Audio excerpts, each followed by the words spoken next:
સંભલમાં શાહી જમા મસ્જિદ હિંસા મામલે ન્યાયિક તપાસ ચાલુ. સંભલમાં શાહી જમા મસ્જિદ હિંસા મામલે ન્યાયિક તપાસ ચાલુ છે. છેલ્લા 2 દિવસમાં 45 લોકોના નિવેદનો નોંધવામાં આવ્યા છે, જેમાં વહીવટી અધિકારીઓ, ડોક્ટરો અને નાગરિકોના નિવેદનોનો સમાવેશ થાય છે.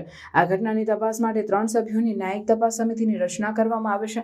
આ સમિતિએ હિંસાના દરેક પાસાની ઊંડાણપૂર્વક તપાસ કરી છે.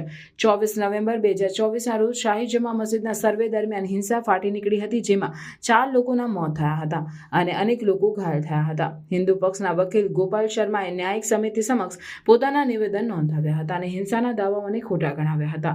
આ સમિતિએ સંભલના ડીએમ, એસડીએમ અને અન્ય અધિકારીઓના નિવેદનો પણ નોંધ્યા છે.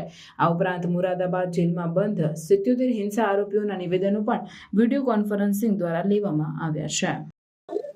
चौथी बार 2 दिन के लिए आए हैं और आज कुल 15 लोगों के बयान दर्ज हुए हैं. कल 29 लोगों के बयान दर्ज हुए थे.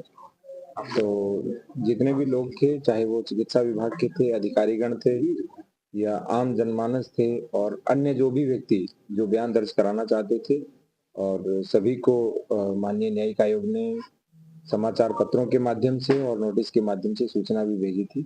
तो 29 और 15 2 दिन में बयान दर्ज हुआ. सब बयान दर्ज हो जाएंगे. अभी करीब 77 मुलजिमों के बयान दर्ज किए हैं वीडियो कॉन्फ्रेंसिंग से, जो कि मुरादाबाद जेल में बंद हैं संभल के मुकदमों में. उनके बयान दर्ज किए हैं हम लोगों ने, आयोग ने. और मुलजिम आएंगे गिरफ्तार होके तो उनके भी बयान दर्ज होंगे. उसके बाद फिर तय होगा कि रिपोर्ट कब तक जो है वो प्रेषित की जाएगी.